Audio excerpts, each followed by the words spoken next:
I'm Mattea Roach, and this is Bookends.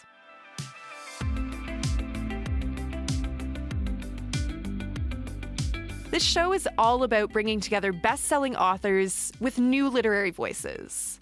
And today, I'm excited to speak with someone whose career is just beginning, CBC Nonfiction Prize winner Aldona Dziedziejko.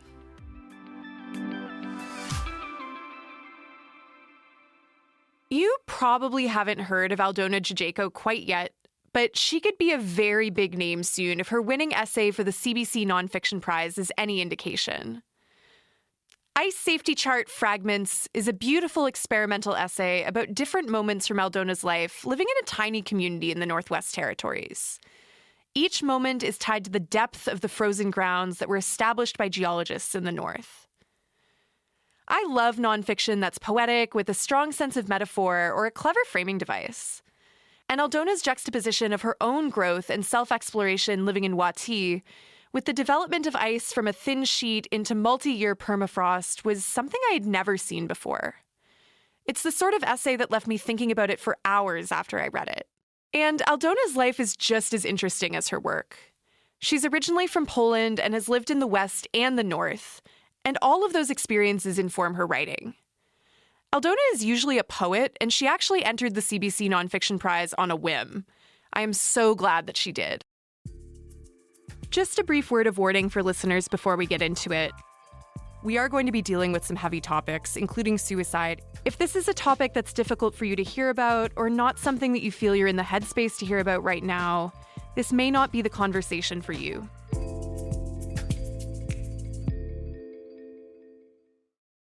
Hi, Aldona.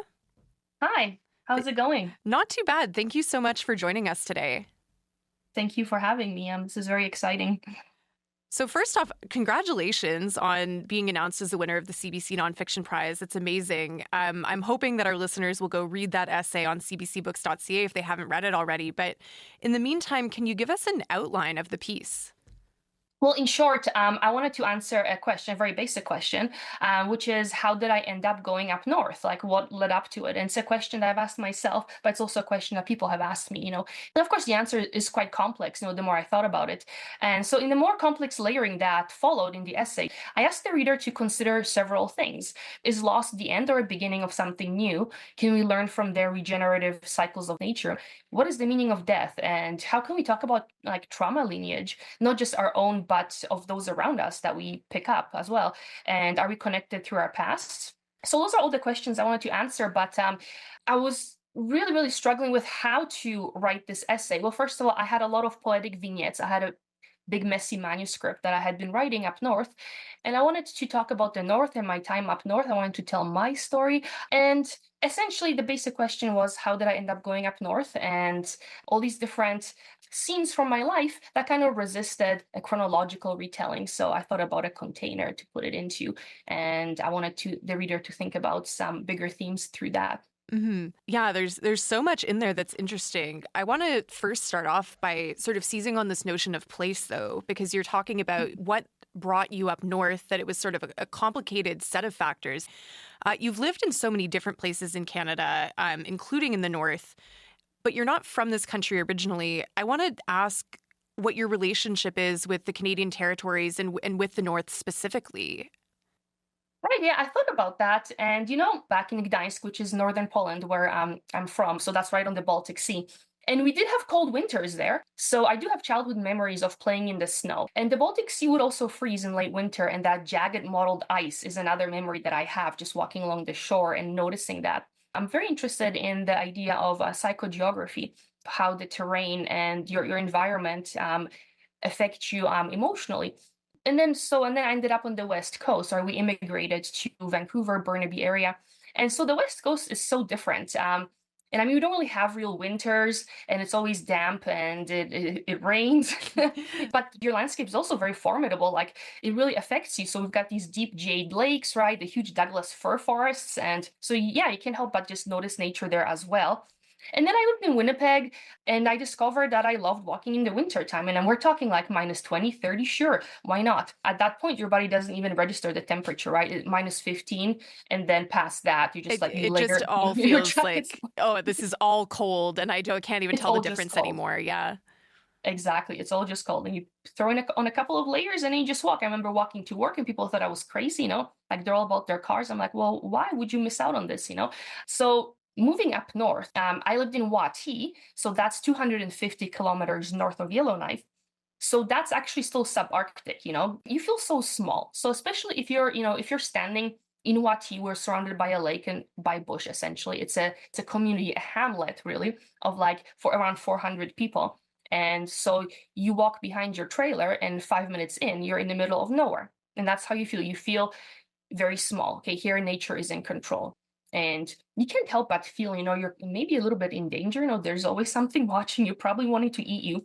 But just, the heft of that winter landscape, like all the white, it's absolutely amazing, all the different variations of snow and ice you can get. So I feel like all those experiences were quite formative to me, and everywhere I went, there was some kind of a very strong interaction I had with nature, and especially up north, like you just can't help it. It's just absolutely brilliant, amazing, harsh, just wonderful.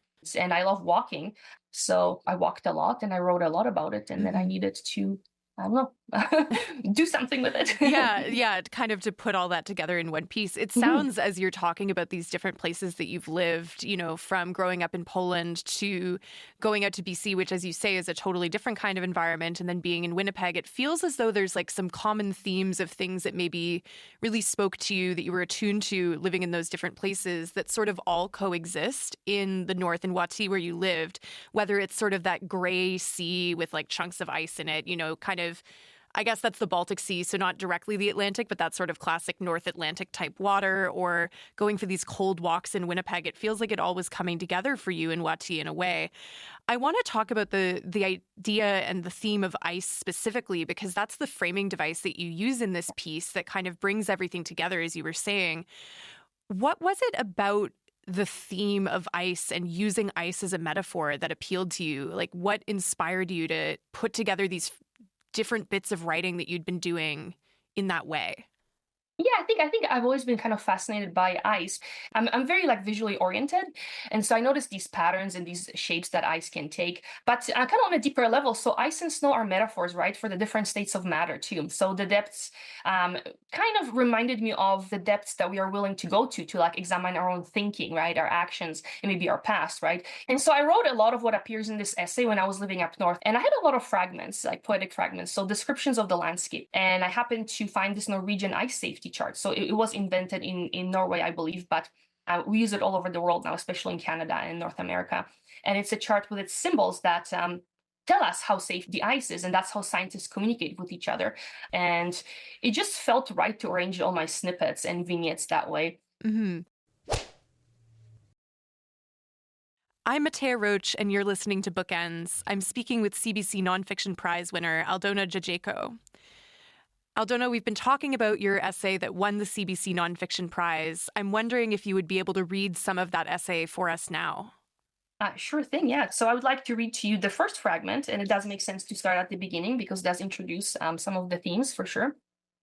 Ice safety chart fragments, fragment number 1. Ice quality code 0 equals ice free.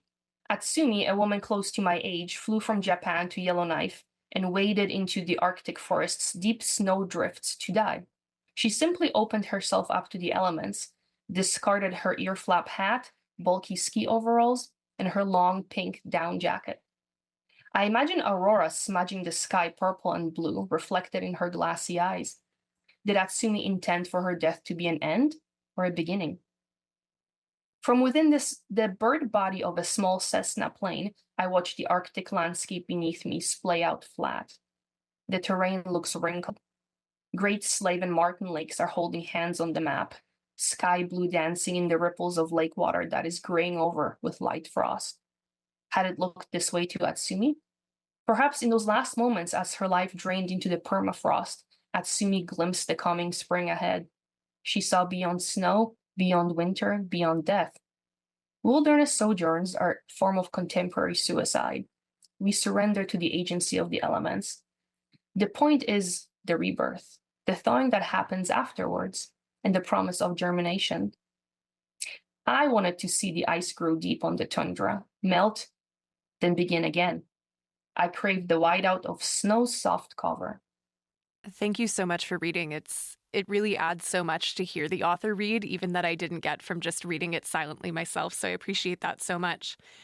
Now, having heard that, one of the comments that the jury had about your piece when they were announcing it as the winner was that Ice Safety Chart Fragments explores loss as a starting point rather than an end unto itself. In doing so, the piece paints the land as inextricably tied to loss. And I think that first fragment is really evocative of that comment from the jury. Can you tell me a bit about the relationship that you see between land and loss? I know that's something that you've mentioned a little bit so far in our conversation, but I'm interested to really dive into that some more. So through loss, I hope to point to the gain, actually, right? The growth that can happen after. Can we shed our old selves and begin anew? Is really kind of what my essay is asking. How do we begin anew? Like, can loss be the beginning of something new? And nature teaches us that the cycle of death means a cycle of growth, of bloom, right? And so Mhm. that's resilience. And there are loss in life that are shattering. And I really don't know how people recover from those. But there are also more ambiguous losses that we experience in life, right? That invite ambiguous grief. So it's something that you can't quite pinpoint sometimes. So, for example, like a parent's mental struggles or immigration, loss of language, loss of culture, divorce, and depending on how you feel about it, of course, child loss or termination regret. And old identities that we need to discard. We sometimes grieve those as well, right? And that happens in adolescence, and then that happens in motherhood, and throughout any other major changes, right? So like that loss of old identity. And that is really something that I was interested in expressing through my essay, is that like it's not just about the landscape, but it's also about the people who have lived close to that landscape for millennia before us. And they have, different but also similar losses. And are we all connected through that as hmm well? hmm What this makes me think of is I went to see, I don't know if you're familiar with the saxophonist Kamasi Washington, but I went to see Kamasi Washington perform back in May, and he closed his concert with a song that was entitled Prologue, which I believe is also the closing track on the album that he most recently released. And what he said before playing that song was basically like what inspired him to have this closing track called Prologue was, as you're saying, like sometimes the end of something is in fact also the beginning of something new, and loss can be this like generative thing. That's something that I've been thinking about so much in my own life recently. And so to hear you talk about that and the way it's so connected to the land, I love hearing about it. I've been reading a lot actually about permafrost lately, reading some of the work of some other northern authors, people who've moved up north in Canada to make art. You're no longer living in the north, but you're living in Rocky Mountain House and still in this place where the landscape and the natural environment is such a part of how people there live their lives. Are these environmental issues and sort of the relationship between humans and the land, your growth as a human in the land, all of this stuff, is that something that you're actively thinking about in your new environment, no longer living in Wati in the north? Oh yeah, definitely. Having lived up north, really changed us because we didn't go back to living in a big city. I'm talking about my husband and I, our hmm family, because we just can't now. We're used to living this way, so we kind of found a compromise here. I mean, we live in a town. It is a town. It's a small town, but we are so much part of nature too. I mean, even our house kind of backs onto this big trail. But just kind of like on a bigger scale, so we are living in a kind of a state of crisis, it seems these days, right? There are forest fires, just so much more of that floods. It all seems so almost like very biblical. And yeah, back to permafrost. I mean, it is melting slowly, but surely, and the ground is splitting in northern communities, right? I mean, there are certain parts of these communities that are just like literally caving in. And I was also, thinking about unsafe mining practices and arsenic ponds and lack of clean water. And it's the kind of knowledge that becomes part of me, even though I'm away from it now for over a year. It's part of me now. I I always think about the environment a lot more than like back when I was a city dweller.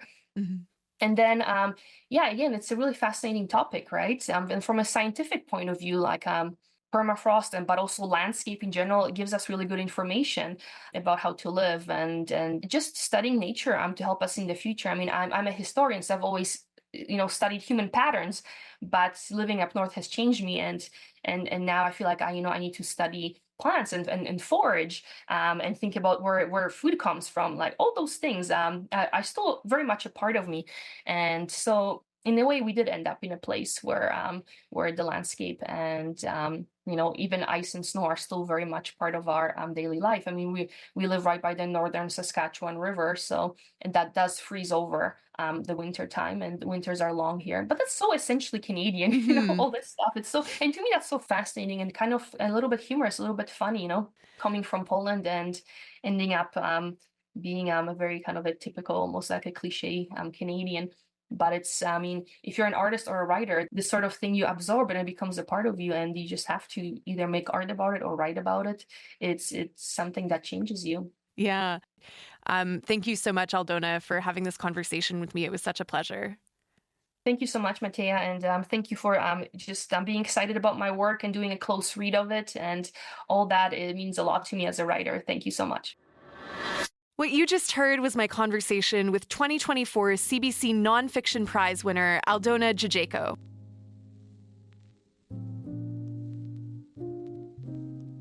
If you or someone you know is thinking about self-harm, support is available. Text or call 988 from anywhere in Canada 24 hours a day. Take care of yourself and take care of each other. Aldona won the 2024 CBC Nonfiction Prize, which is one of 3 literary prizes the CBC offers to aspiring writers.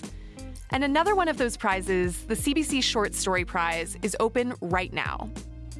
You could win $6,000 from the Canada Council for the Arts, a writing residency at the Banff Centre for Arts and Creativity, and have your work published on the CBC Books website.